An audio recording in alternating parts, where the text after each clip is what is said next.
At the heart of a snowblower are rotating blades called augers.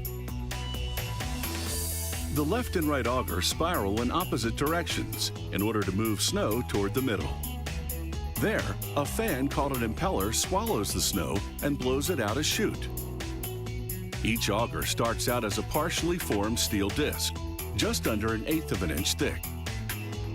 A press applies about 200 tons of pressure to form the auger's final shape.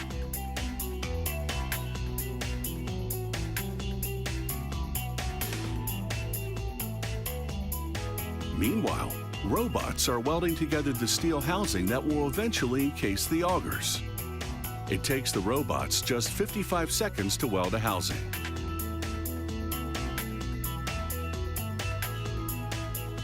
Next, the housings undergo an electrostatic paint process. Powder paint laced with a positive electrical charge is drawn to the housings, which are negatively charged.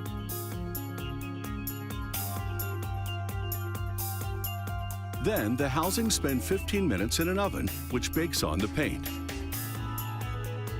In another part of the factory, workers are assembling the snowblower's gas-powered engine and transmission.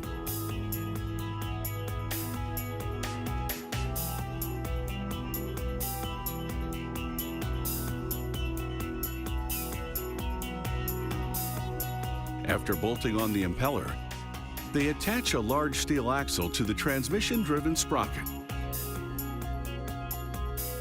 Then, they slide the now painted auger and hub units onto the axle.